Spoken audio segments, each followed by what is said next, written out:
Hi guys, it's Kamil here and I'm coming to you with the third installment of the Lit Talk, a talkative segment on my channel, where I talk about books that I've read over the last month, what I'm currently reading and what I'm planning to read next. The first quarter of the year is the time where my work goes off the rails in terms of the workload. And I'm still doing CIMA. CIMA is an International Management Accounting Certificate. I just had another exam on Monday, passed, and we'll have another one at the beginning of November. So that takes a bit of time, as every exam requires from me going through around 600 pages textbook. I'm flying to Moscow tomorrow for a week. And 2 days after coming back, I want to run a half marathon, to which I'm badly prepared. It's not my first, so I know how should I prepare, and I know that I didn't do the required amount of running. So that's still with a bit of a question mark, actually.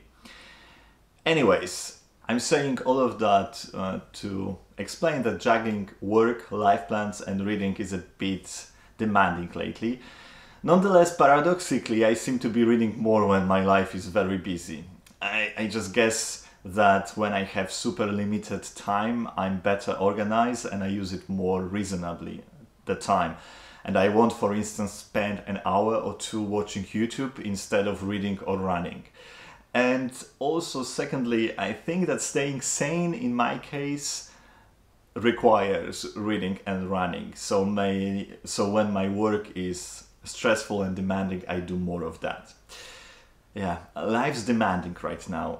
You know, today when I got back home after spending a night away, I got out of my car thinking that we have a beautiful autumn this year in Poland. It's warm and the nature colors look great, while during the week the only sunlight I have is in the morning when I drive my car and then through the office window. As when I get back home, obviously it's dark already, and then I only go out to run. You would think that at least I have a fresh air to breathe. No, I live in Warsaw, so I breathe in smoke. But don't worry, you probably do too. You know, according to World Health Organization, as I read lately, 9 out of 10 people around the world breathe polluted air. I guess this is just a part of modern life right now. World Health Organization estimates actually that about 7 million people die every year from exposure to fine particles in polluted air that penetrate deep into lungs and cardiovascular system, causing diseases like stroke, heart disease, lung cancer, respiratory infections, and everything including pneumonia. Okay, let's stop with this life-affirming introduction and let's get to the books. You know, in September I read my Dostoevsky and this time it was The Idiot. Dostoevsky, writing The Idiot, as we can find out from his letters, wanted to depict a beautiful, completely beautiful human being. This was the idea he arrived at after a few reworkings of the initial idea of the novel. Initial idea was actually quite similar to Crime and Punishment, in a sense that initial Prince Myshkin was a criminal that was supposed to turn to goodness through the love of Christ, right? I love that Dostoevsky didn't go this way, and he created a character that was pure and innocent from the beginning and was thrown into the kaleidoscope of various types of modern, at that time obviously, Russian characters. Prince Myshkin embodies what in Dostoevsky's idea was the set of Christian values. Of course, depicting a completely beautiful human being is a challenge, and Dostoevsky was aware of that. Creating complex, faulty people is what he excelled at, and those are much more believable for the reader because we see them in everyday lives. But to create somebody pure and stay away from a caricature, that is art. And I think for the most part Dostoevsky managed to achieve that. The Idiot is also described as one of the most personal Dostoevsky's novels, one that embodies the beliefs that he had and his convictions. True, that's true, and also it embodies the darker side of Dostoevsky too. There are those xenophobic Dostoevsky-like trips against Germans and Polish people, not as heavy as in Crime and Punishment, as here Poles hardly play any role, but if they are mentioned, Polish people again are rather ridiculed third category characters that are either drunk or small or both, or are corrupted cheats. There's also a huge tirade against Catholicism as a Christian religion, and it comes from the Mishkin himself, the pure symbol of all good. So that says a lot, right? Nonetheless, it's a brilliant novel showing what happens to a pure and innocent character in the depraved world, and I really enjoyed it immensely. What's also interesting is that the novel is not, as it is in case of the Crime and Punishment, so deeply rooted in St. Petersburg, its surroundings. Even though most of it takes place in the city itself is not as present as in Crime and Punishment, when you almost feel like you get to know the topography of the city. And it's also understandable considering the fact that Dostoevsky written this book when he was in Switzerland and Italy, running away from his creditors. Yeah. In September I also read Sabrina and In Our Mad and Furious City, both longlisted for Man Booker 2018, and I already talked about them in my reaction to the Shortlist video, and I link that video up here and in the box below, so I won't talk about it here. Booker winner is actually announced next week, right? And I believe it's going to be either Anna Burns with her Milkman or Washington Black, those two books. Haven't read Washington Black yet, but for purely socio-political reasons, if we have a few strong books, I believe, and they are written by male and female, this time the award will go to the female, I think. And also it will go back to the writer from one of Commonwealth countries. And because of that, those two have the biggest chances, and I think because of that, Richard Powell is very risky bet to have. I love the Milkman, and I've heard that Washington Black is great. So yeah, looking forward to picking that one up too. Then I've also read in September Olga Tokarczuk's Drive Your Plow Over the Bones of the Dead. This is Polish edition. And I like this one much more than The Flights, now nominated to National Book Award in Translated Books category. Congratulations to Olga Tokarczuk. I find it amusing that in a video that I recorded a few weeks ago, before reading that book, I said that English translator did a good job translating the title. While reading the book, I realized that the title comes from William Blake poetry, so this is actually the other way around. I have to say that I'm a bit partial to this novel, as it's a crime story that is fueled by the idea of vegetarianism or veganism even. It's also a bit of a feminist treatise. I wasn't sold from the very beginning, as it takes time until Olga's ideas start piercing through. My main criticism generally of Tokarczuk is that she's a brilliant writer, but sometimes she lacks in the plot and socio-philosophical ideas.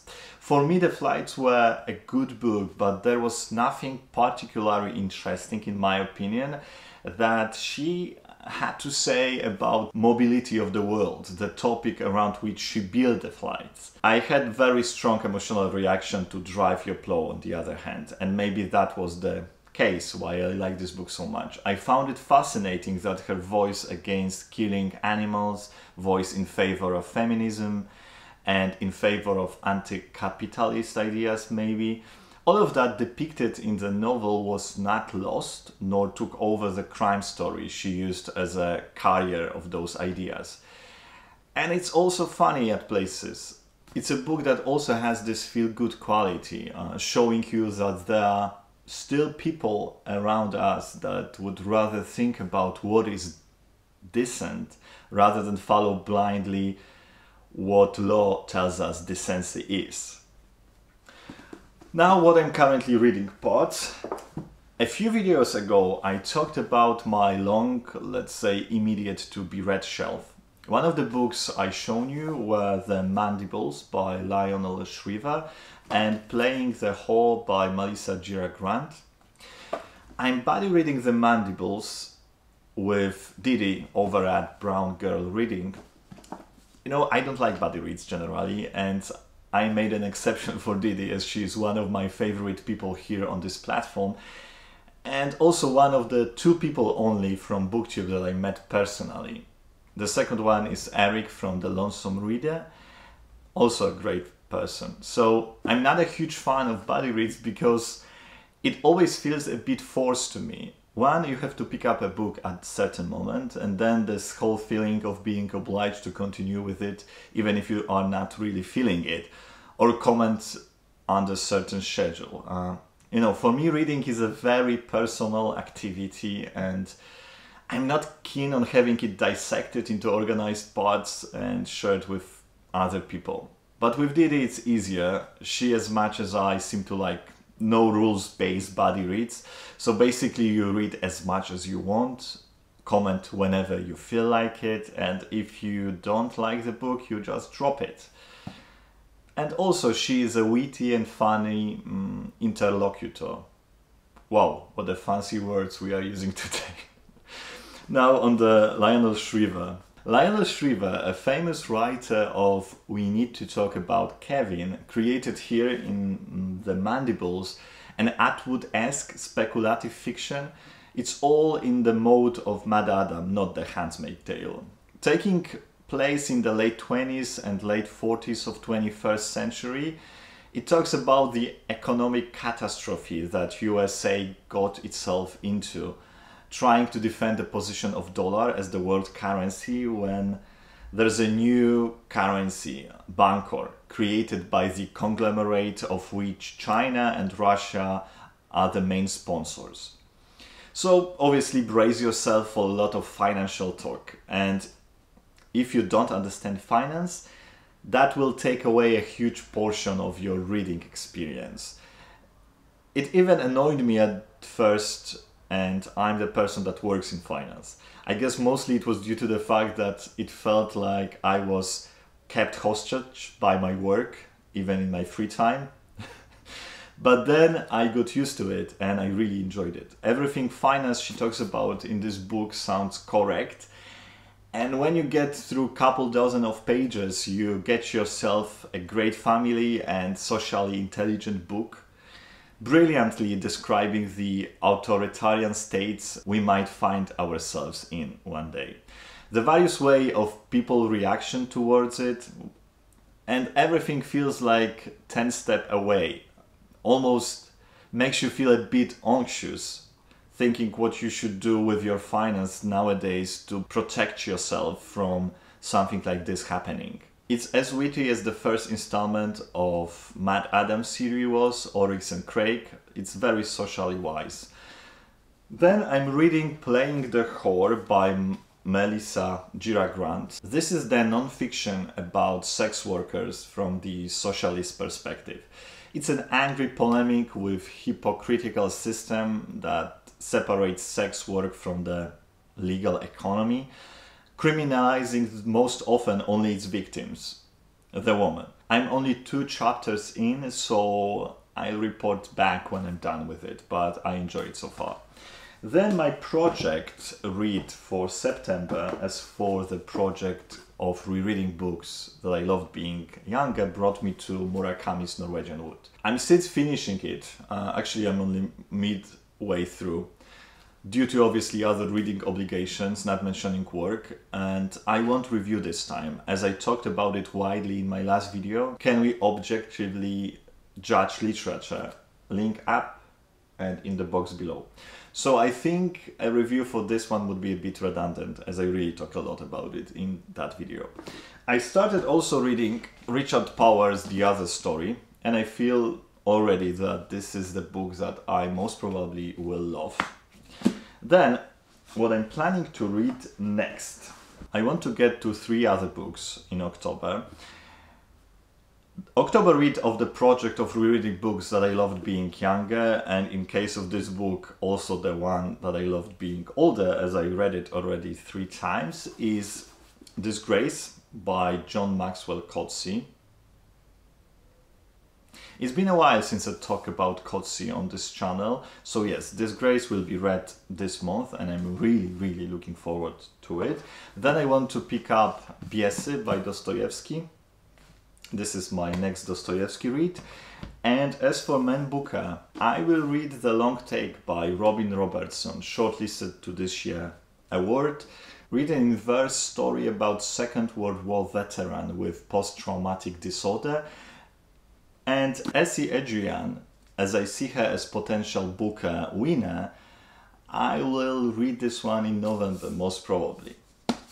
So that's it. Okay guys, let me know what you've been reading, what are you reading now, and talk to me in the comments below. Have a great week and I'll talk to you soon. Bye bye.